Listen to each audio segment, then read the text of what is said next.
Down this road here to the left is a school that I used to work at and train people at. Let's see if we can see inside, Joe,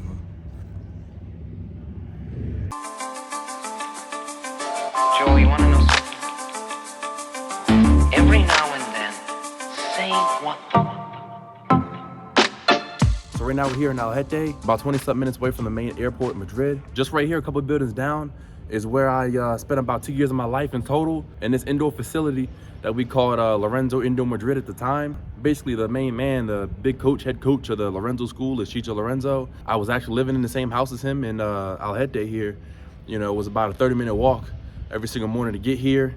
And I'll explain that in a little bit more detail later on. But basically I was living here with him and in the same house, and he trained me every single day using his method. You know, the Lorenzo method is what we taught here. So I eventually became a coach after him teaching me how to teach other people, and me perfecting the method myself from being here for so long. You just grinding every single day, practice. There's a CrossFit place right behind here that I also would always go every single day almost to exercise and work out over there. And I just recently went back there to get back in my groove, and I got a little bit chubby, but it's car pass. But anyway, this motorcycle training facility that was basically worldwide. People would come here and they would do what was called a master course. They would train one-on-one with me, you know, every single day, 2 times a day, boom, boom, boom, until they got tired, until they passed out. I'm like, all right, I gotta take a break. Once a motorcycle safe haven for riders to come and train from all over the world, you know, different places. You know, I had people coming from New Zealand, from Russia, from Germany. There was a lot of people coming from different parts of the world just to specifically come and train in this facility with, you know, my coach. But not only him, but me also. I trained with a lot of MotoGP World Championship pilots in the same place as well. And I'll throw some video up here too if I can find anything. People like Jorge Lorenzo, Jorge Navarro, Alonso Lopez, Jorge Martin. These dudes that are in MotoGP, Moto2 or Moto3, or, you know, on the road to get back in there or whatever. So I would train with all these, you know, professional pilots. And eventually it got to a point where they would train with me once or twice and then realize, yo, Robert's the man, not, you know, bragging or nothing, but I got these reels down perfect. I'm like a machine in that place. There were seriously days where I thought about just bringing my bed to this indoor place right here and just sleeping there overnight, because I'll be here so late at night and I have to be here so early in the morning time. I was like, I might as well just sleep here. But you know, this indoor place that was once a really good motorcycle school ended up getting completely turned around. Basically what happened, now it's owned by some other people, a whole nother company. One of the 4 bosses, or one of the 4, you know, owners that were the originals from when I was there, he still stuck around. And now there's a whole other company that's working with him now, I guess, that got some money or something. But basically what happened, for you guys that want to know, for you guys that don't know, I'm not going to name names or anything, but I'll break it down what happened, what went wrong. So there was 4 bosses starting out. Chicho, you know, obviously the owner of the Lorenzo method and Lorenzo school and everything.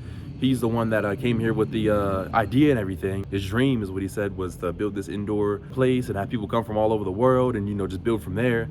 And with him came his buddy, which is now a politician dude. He's trying to be like, I don't know, president of Spain or something now, but he's been on the grind for a while, you know, doing other things. He came in and had another school in another location that he shut down to bring all his bikes and all his equipment to this school right here. So they came in, partnered together. The third guy is the one that put all the money up, the rich dude. Basically, he came in here and he's the one that put the paint on the walls and paid to put walls up, paid to put the bathrooms in and everything pretty much. You know, the floor itself, the ground itself, the asphalt to put inside that place, that ain't cheap, you know? So he came in and he basically paid for everything. And he brought along with him his buddy, which is a mechanic. He has his own little small mechanic shop closer to Center City, Madrid. They came in together. I guess they had already had a racing team that they had 1 or 2 pilots on and trying to get that going. And so he just brought him in together as his buddy, as a mechanic. Occasionally, you know, a tire would pop or something, or, you know, something would go wrong, or carburetor act weird. We would just, you know, give him the bike and he would take it, fix it, and then bring it back eventually. So basically what happened, the big fault in all of this was that all 4 of the bosses wanted something different for the indoor, for the, you know, the big picture, the dream facility. Everybody had a different idea of how the money should be handled and spent and pocketed and all this type of, you know, they ended up having beef, and basically the 2 separated. How they kind of, same way how they came together, they separated apart. And then just recently, I got word that the mechanic dude, he's still rocking. He's the last one that's actually still trying to make something happen here, I guess. But the rich dude that put all the money up to build the place and on the insides and everything, he left. He was like, I'm out. You know, I'm done. This ain't making me no money. I'm losing money, is what he was breaking down, basically. So that's what happened, guys. You know, I'm going to go ahead and show you right now the indoor place. I don't know if I can show you on the inside, because I don't know if I'm, you know, they got some beef with me or something. I don't know, you know, but I'm going to show you guys. Interestingly enough, and by the way, this is a really like industrial, crappy ground outside, glass on the floor. I remember one time we came here with Chicho's van and he got upset because some glass gave him a flat tire, and he came up in here and roasted these people, man, yelling at them top of his lungs. I don't know what they do exactly here. I guess they be making glass or destroying it. I don't know, but I always hear glass breaking over here when I used to work here. I think I might have got a couple videos too of me popping wheelies all the way up and down the street, which they told me not to do, but I did it anyway.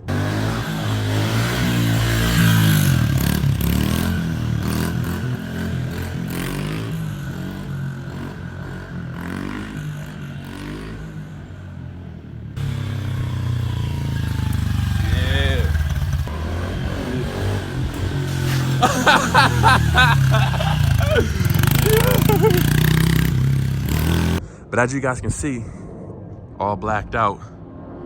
Where there used to be blue doors and the logo up on top, it's not there anymore. I think it's all closed down, but this is it right here, y'all. What used to be Lorenzo Indoor Madrid, now is who knows what it's gonna be, Madrid. Look how bad this road is out here, man. They really need to remodel out here.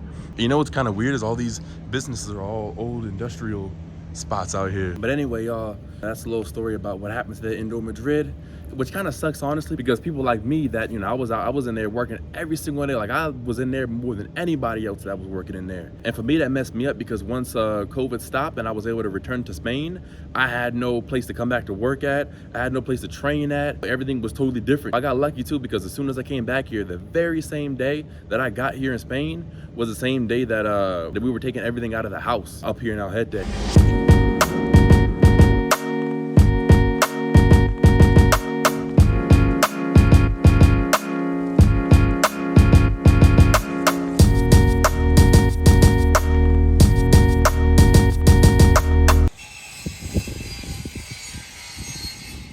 So that kind of messed me up in the game. Coming back here without a bike to ride, without a vehicle, without a place to practice at. They actually had a new school that they were getting acclimated to, Lorenzo Alpadrete School. But after a couple of times of going there and, riding some of their bikes, I think a couple times, and I finally bought my own bike. And one of the dudes that used to work here at the Indoor works there too, and he's now the boss there or whatever. And I had a little bit of problems with him, nothing crazy, but he would always be all up on me, what are you doing? Don't start your bike here, don't do that, don't do wheelies, because man, don't do wheelies, what? It's a motorcycle school, right? So I got tired of that quick, y'all, and I went ahead and just started hitting kart tracks instead. I was like, why not? They're all so close out here. So that's basically what I ended up doing, just hitting kart tracks. That's what I'm still doing now.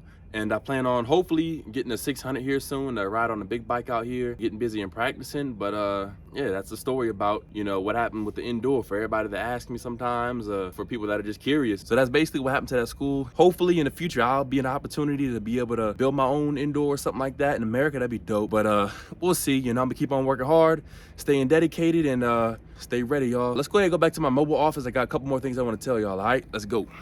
Basically, that place looks the same on the inside as it did before. There's no differences on the inside besides the people. And the outside, they painted the doors black or whatever, obviously.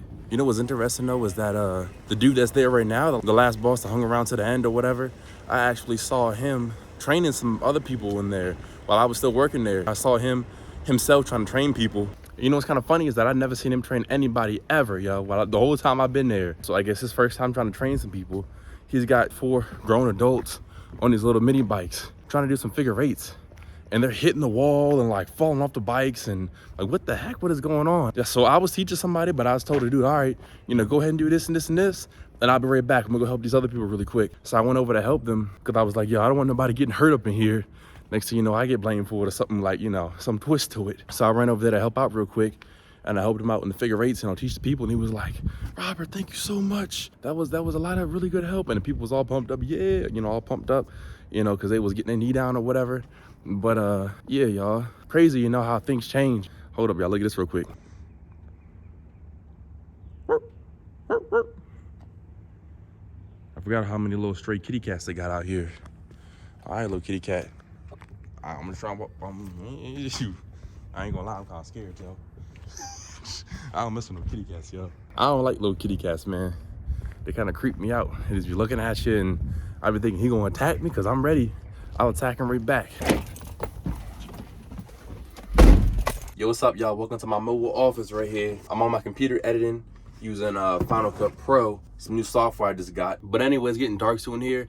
But as I was saying before, it was crazy sometimes how time can pass you so fast. It was crazy the last couple of years I've been realizing that time flies fast. You know, that experience that I had there in that moment, them 2 years while I was there, working and training and all the experience and all that stuff, it's crazy thinking now that I'll never be able to return to that place and had the same experiences as I did before. The majority of my days there was, you know, a little bit rough, and getting up real early, taking long walks, 30-minute walks to go to CrossFit, working out, then going back to work, working 3 hours, and then you gotta take the siesta time because they don't work during 2 to 4 or 2 to 3 or something. So we have a little bit of a break, and then we come back to the place. You know, we gotta leave out early so we get there on time, and then, you know, work all the way until 9 o'clock. Sometimes I'll be there, you know, till 10 practicing because I want to practice after everybody's gone. And man, long days. And then sometimes even after that, I would return back to CrossFit and do some cardio and then walk back home. I realized how important it is to, you know, cherish every moment, as corny as it sounds. Enjoy yourself, you know, especially in the moment, you know what I mean? When you don't know if the situation is going to be the same next year or next couple months and next couple weeks or days even. So just enjoy every time you got with the people that you with or with, you know, the situation that you in. But stay on that grind though, you know what I mean? That's what I'm, no matter what, forget the indoor, that's in the past. I'm on the bigger and better things, you know. I got a lot of big goals, big aspirations and dreams that I'm working hard to achieve and get closer to. I'm gonna keep grinding no matter what, whether I'm at the indoor, whether I'm at, you know, outside thing, whether I'm in America or Spain. I'm on my grind no matter what, especially, you know, 2022, we're making it happen, yo. Big moves we're making this year. And matter of fact, one of my goals this year is to get to 10,000 subscribers. I'm this close. I'm this close to getting 10,000. I think right now we're at 8,990 or 950, something like that. You know, really close to 9,000. So I'm only 1,000 away from 10,000 pretty much. Hopefully we reach that soon. I'm gonna keep on posting. Try to stay more active on here on YouTube. I know you guys probably noticed this quality of videos a little bit different from what I normally post. I'm trying to make my videos a little bit nicer, you know what I mean? So we'll see how it goes, all right, y'all?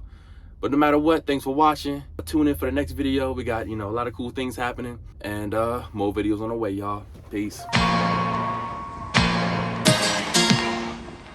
I'll bet you that the greatest artists in the world you'll never see because they're so sensitive.